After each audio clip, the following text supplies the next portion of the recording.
Vous écoutez Europe 1, il est 9h30, le journal des médias avec Thomas Joubert. Bonjour Thomas. Bonjour, à la une ce matin, la ministre du Travail, victime d'un malaise, annule son interview sur France 2 en dernière minute. Frédéric Lopez a choisi sa prochaine invitée pour rendez-vous en terre inconnue et LCI a fait son arrivée surprise sur la plupart des box ADSL ce matin. Et on commence avec la ministre du Travail, Myriam El Khomri, qui a donc annulé son interview de France 2 en dernière minute ce matin. On a appris il y a moins d'une heure que la ministre a été hospitalisée pour passer des examens après un malaise. Auparavant, la ministre du Travail avait annulé son interview dans les 4 vérités sur France 2. Ce devait être sa première interview après le report de la loi sur le travail. Myriam El Khomri a annulé sa venue seulement 10 minutes avant l'antenne. Elle était encore annoncée dans le journal de 7h de Télématin. À la place de l'interview politique à 7h38, William Lémergie a donc enchaîné les chroniques habituelles. On connaît le prochain invité et la prochaine destination de rendez-vous en terre inconnue. Après Clovis Cornillac, on verra prochainement chez les Miao dans la province du Guizhou en Chine. Le Parisien annonce ce matin que c'est l'actrice Mélanie Doutet qui participera au prochain rendez-vous en terre inconnue. Frédéric Lopez et la comédienne se sont envolés samedi pour l'extrême ouest de la Mongolie, au pied des montagnes de l'Altaï, pour rencontrer une famille d'éleveurs de chameaux dans des paysages à couper le souffle, écrit le Parisien. Mélanie Doutet sera la 19e participante à rendez-vous en terre inconnue. Victor Lanoux tacle la direction de France 3. Le comédien sera samedi dans un nouvel épisode des enquêtes du commissaire La Violette sur France 3 et Victor Lanoux annonce à Téléstar que ce sera sans doute le dernier épisode. Il explique qu'il y a beaucoup de changements à la direction des chaînes et qu'il semblerait que La Violette ne fasse plus partie des objectifs de France 3. Victor Lanoux déclare être triste pour le public un peu âgé et pour la chaîne qui selon lui est en train de devenir la copie conforme de France 2. On est en train de la rajeunir à tout prix, dit-il en concluant qu'il ne croit pas trop à cette politique. La suite des castings de la nouvelle star ce soir sur D8. 3e épisode des castings avec la suite des auditions à Toulouse. Depuis 15 jours, on a découvert le nouveau membre du jury, Joey Starr, avec des réactions très cash face aux candidats, mais aussi parfois très humaines. Alors le rappeur a-t-il cherché à développer son capital sympathie? Il répond avec beaucoup de sympathie au micro européen de Maxime Rioux. Le capital sympathie m'importe peu, quoi. Je suis pas là pour vendre des tapis, moi. Je fais de la musique, quoi. Donc, ce qui m'intéresse, c'est qu'on me juge par rapport à ce que je fais musicalement et pas ce que je suis, quoi. Surtout que la plupart du temps, c'est extrapolé par le prisme des médias. Donc, c'est bon, quoi. On n'est pas là pour glorifier l'individu. On est là parce qu'il y a un truc très sérieux qu'on est censé mettre en lumière, c'est la musique, quoi. Je crois. Enfin, moi, je vois les choses comme ça.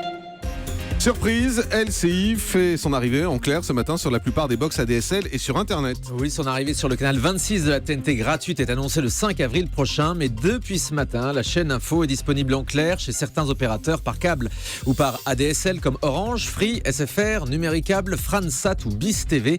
LCI qui est également diffusée gratuitement désormais sur Internet sur le site de TF1. TF1 d'ailleurs qui nomme un nouveau directeur adjoint de l'info. Oui, Michel Floquet a été nommé aux côtés de Catherine Nel. Il aura la responsabilité d'accompagner la rédaction dans la couverture de l'info et le pilotage des éditions.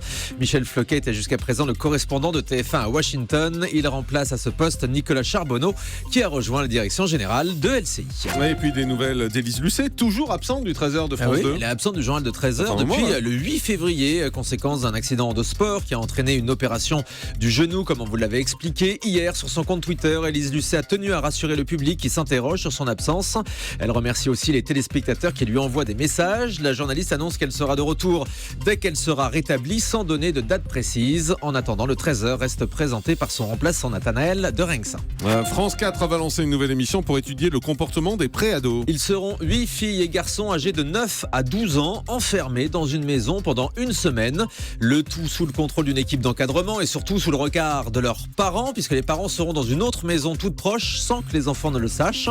Selon Télé 2 Semaines, cette émission s'appellera Seul à la maison. Les jeunes devront cohabiter ensemble, se répartir les tâches domestiques, organiser leur quotidien, se plier à diverses activités et les parents découvriront chaque jour les images de leurs enfants. France 4 précise que l'émission respectera le temps de tournage légal dévolu aux enfants.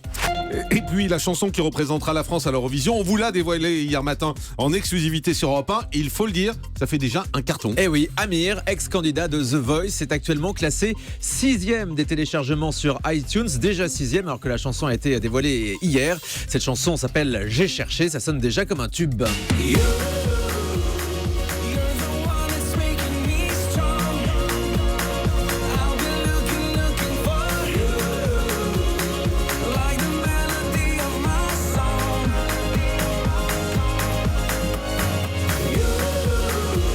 Amir, voilà, qui dévoilera son dispositif scénique dans le Dicker Show le 12 mars sur France 2. Et il devra aussi chanter sa chanson lors des demi-finales de l'Eurovision le 10 mai prochain. Ça, c'est une nouveauté cette année. La France doit participer comme les autres pays à cette demi-finale. Mais on sera qualifié d'office et la demi-finale sera retransmise sur France 4 en prime le 10 mai, commenté par Marianne James et l'humoriste Jarry. Si on va à l'Eurovision, vous venez avec nous, Julie? Ah bah oui. C'est en Suède cette année. Ouais, très bien. Bon, bah c'est bon, ça en fait des voyages. dis donc. Alors Las Vegas, Stockholm. Vous allez en avoir des miles sur votre carte Air France. Ah, hein. génial.